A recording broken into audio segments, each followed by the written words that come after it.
It had been 38 years since the founding emperor of Ming Dynasty passed away. His massive influence was gradually fading into silence. Zhu Yuanzhang, the emperor who rose from a peasant uprising, took over a country with a completely ruined economy. Years of war led to massive inflation. Most gold and silver were hoarded by people, leaving very little precious metal available for trade in the market. Facing this severe economic situation, the founding emperor made a decision that defied economic laws. He used the imperial power to buy credit and forcibly implemented paper currency. This currency, known as the precious note, had almost no reserves to support it and was strictly forbidden from being exchanged for gold and silver. The strict ban on gold and silver trading failed to activate the economy at all. That paper note, representing supreme imperial power, depreciated by nearly 90% within 20 years. Gradually, people privately resumed trading in gold and silver, and when the government collected taxes, what they received were merely sheets of worthless paper. By the early 16th century, through a twist of fate, the silver standard became a new economic system of this massive empire. Over 50 years later, on the other side of the Pacific Ocean, Spaniards stepped onto an empire named Inca. Silver from the Potosí mines began flowing continuously into the Ming Dynasty. An empire of silver was about to emerge, but did the Ming economy really get better? Could Potosí truly serve as the beating heart of Ming economy? Next, let's dive deep to understand the life and death of the empire of silver. 1383, Nanjing, the heart of the empire. A trial for counterfeiting paper notes was underway. A craftsman named Yang, a local artisan of the time, was skilled in wood block carving and ink mixing. He had the technical ability to independently replicate the money printing template to achieve a fake-as-real effect. He repeatedly compared the brush strokes of the official notes and carved them in reverse on hardwood, stroke by stroke. Official ink contained specific ingredients. Through many experiments, Yang mixed a dark blue ink that was extremely close in color and texture. Because the notes could not be exchanged for gold and silver, the only way for Yang and his accomplices to profit was to trade the fake notes for land and luxury goods. However, getting rich so suddenly attracted the attention of the authorities. During a transaction, officials noticed that the notes Yang used for payment were brand new, and most had special serial numbers, coupled with a heavy reward. A tip-off for an insider led to Yang's capture.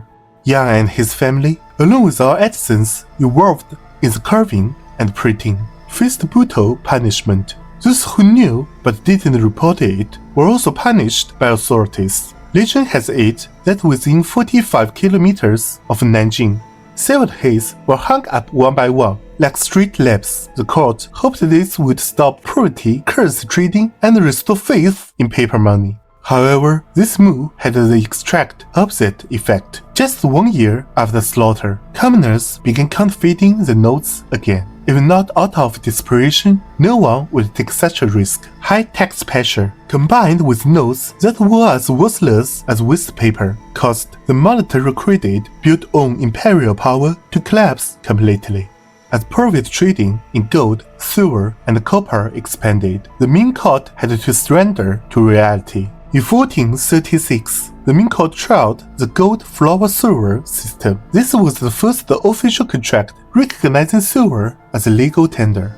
Before this, farmers only had to pay taxes with the grain they harvested, but under the new system, some farmers began selling grain to merchants first and then used the silver they received to pay taxes. Under this system, the empire, officials, merchants, and farmers were strung together by silver. Public demand for silver grew day by day, and those in power became increasingly greedy for it. The Ming Dynasty soon discovered that wealth accumulation based on grain was unstable, income was fixed, and it completely failed to meet the endless needs of a nation empire with 100 million people. How to import more silver into the Ming Dynasty became a problem that needed an urgent solution.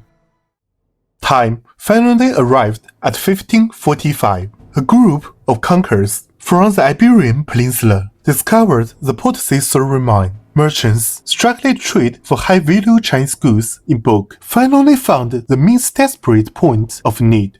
Soon after, galleons loaded for silver bars, radiating the chill of the Andes Mountains, arrived in Malena, Philippines. In the Chinese community known as the Parian, this silver, clearly of better quality, was continuously pumped into the Ming. It is estimated that from 1571 to 1644, silver imports to China were estimated at 100 million pesos, about 2,500 to over 3,000 tons, amounting to half of the entire output of the Americas. At the same time, Japanese silver, through the hands of the Portuguese, rode on black ships between Japan and Macau to trade for silk. By the end of the 16th century, Japan's silver output accounted for about 1/3 of the global total, and most of it flowed into the Ming Dynasty. This massive amount of foreign exchange completely changed the Ming's economical structure. Although the court still printed notes and cast copper coins, the pricing power of goods has been completely handed over to silver. The Ming finally became the true empire of silver. But for China, a silver-poor country, could relying entirely on silver imports really solve economic problems once and for all? Let's enter the next part: financial parasitism and the single whip law. Taihu Lake, China's third largest freshwater lake, the Jiangnan region formed around Taihu Lake, had been China's richest grain producing center after Potosí silver continuously flowed into China. The entertainment of the rich in Jiangnan became even more lavish, weaving their silver in the increasingly urbanized streets and alleys. They satisfied their various desires: grain, wine, crafts, and of course, women of that time. In this expanding commercial society, all become playthings tradeable by silver. Chinese society saw a trend of luxury unseen for thousands of years. The pesos brought by the Spanish were of excellent quality. After entering China, they were often melted into ingots or cut into pieces for use in trade. Besides taking away high-value ended goods, Spanish merchants mostly exchanged silver for gold. In the mid-16th century, in Europe and the Americas, the gold-to-silver exchange ratio was about 1:12 to 1:14. Because China was extremely short of silver, the ratio was around 1:6. That if the Spaniards used the same amount of silver to buy gold, they could only buy 1 unit in South America, but in China, they could get 2 units back. Spaniards only needed to ship silver into China, swap it for gold, and ship the gold back to Europe. The profit would reach 100%. Gradually, the Ming's economic lifeline no longer depended on grain, nor did it rely on the cross-credit backing, but relied entirely on a remote blood transfusion from South America, 18,000 kilometers away. At this time, the empire, drowning in a silver bubble, had not yet realized that a disaster capable of destroying the nation was coming for them. Every 1,400 years or so, the Earth undergoes a little ice urge. The Sun enters a quiet period, and the Earth's average temperature drops. The last little ice urge experienced by humans was from the 13th to the earlier 19th century, and for nearly 2/3 of Ming Dynasty's existence, it was struck in this little ice urge.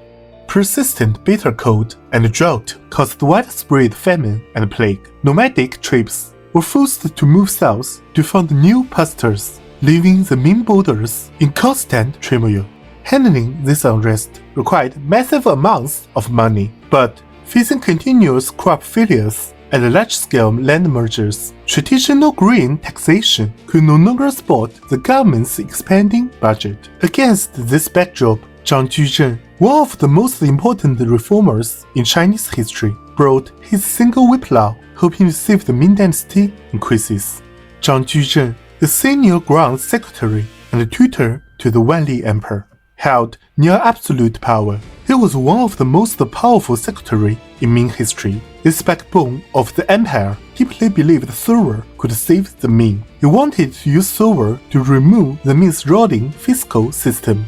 Ming's finance was basically divided into 3 types: farmers' grain tax, labor service, and various surcharges with fancy names. The single whip law was like a tat whip. It combined all taxes, converted them into silver, and collected them uniformly based on land area. To keep getting silver, many farmers in Jiangnan voluntarily turned green fields into mobile fields for souk. Huge amounts of foreign exchange kept flowing in and converting into state revenue. The single whip law was like a shot of adrenaline. It gave the economically chaotic Ming a time of development and breathing room. The treasury was replenished to some extent, but Zhang Juzhen knew well that he was facing a corrupt bureaucratic system, immense war pressure, extreme climate, and a constantly fluctuating silver trade. Any slight change could make the whole system collapse. Sure enough, after Zhang Juzhen died, the single whip law lost its flexibility, where the most fertile land were covered with mulberry trees. The foundation of the Ming's granary was quietly hollowed out. Once disaster struck, you couldn't eat silver. The brief economic recovery brought by this great chancellor influence ultimately becomes the death sentence for the Emperor of Silver. In the next chapter, let's witness together the collapse of the Empire of Silver. History seems to love playing jokes. It let a beggar spend 15 years building the Ming Dynasty, and then, when the Ming was weakest, it let all disasters strike at once.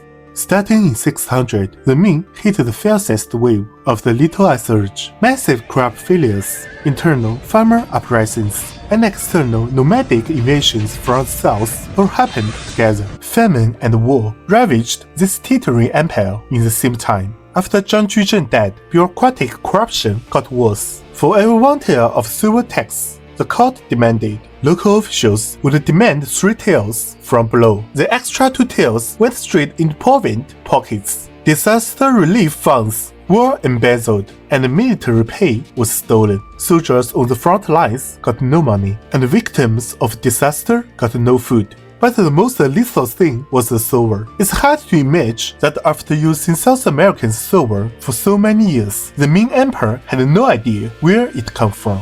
In 1603, Emperor Wanli believed a rumor. He thought the source of the silver was a mountain in Manila that automatically generated gold and silver, and he sent officials to investigate. The richest emperor in the world knew nothing about the source of his wealth. He thought wealth came from a divine mountain in Manila, unaware it came from the blood of countless Latin American natives and Chinese merchants. This move was seen by Spanish as a military threat. Intense civil anxiety led the Spanish to kill over 20,000 Chinese merchants in Manila. This caused a severe crisis of trust. Chinese merchant ships arriving in Manila plummeted from 40 to 50 ships to just 30.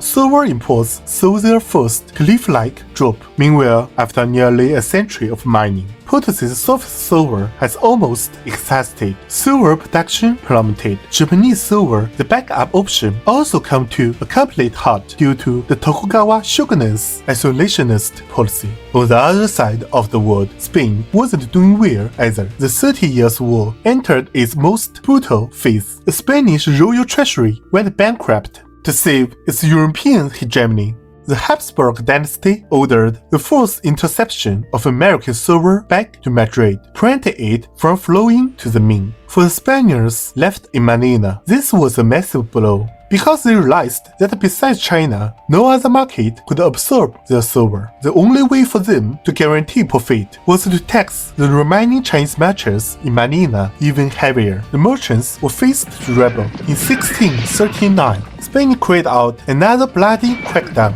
and the Chinese merchants in Manila were almost completely slaughtered. As the 30 Years' War came to an end, the Dutch became the new maritime overlords. They pushed Spain out of Asia and exclusively transported Japanese silver, shipping them back to Europe or buy Southeast Asian spices. The Ming Dynasty was like a patient in ICU, and the Manila merchant ships were the IV drip. When the Spaniards pulled the needle and the Dutch blocked the door, the giant's breathing stopped. Farmers couldn't eat enough and rose up in rebellion against the court. To quell the rebellion, the Chongzhen Emperor once again forcibly increased taxes. This caused even more overburdened farmers to join the rebel armies, starting a vicious cycle. the government was incredibly corrupt, facing the court demand for war donations. Officials made excuses, but when the nation fell, nearly 70 million taels of silver were found in their homes, mostly silver that had flowed in from Potosí and Japan. Finally,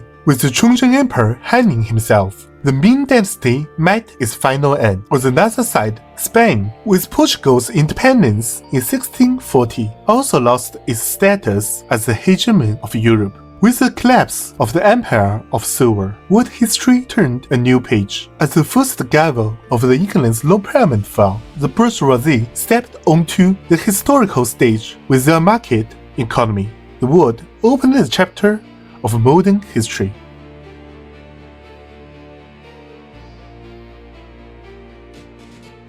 There is a coat of arms of Potosí. I am rich Potosí, the envy of kings. But 1,700 years later, the rich abandoned the shriveled breast of Mountain Rico to found more profitable mines. Brazil saw a gold rush, and Moscow had a silver boom. But Potosí, Spain, and the Ming Dynasty, amidst the glory brought by silver, walked toward decay. As the 17th century economy succeeded, Spain have sent utter poverty from its immense worth. Those gifts from fate actually had their prices, marked in dark long ago.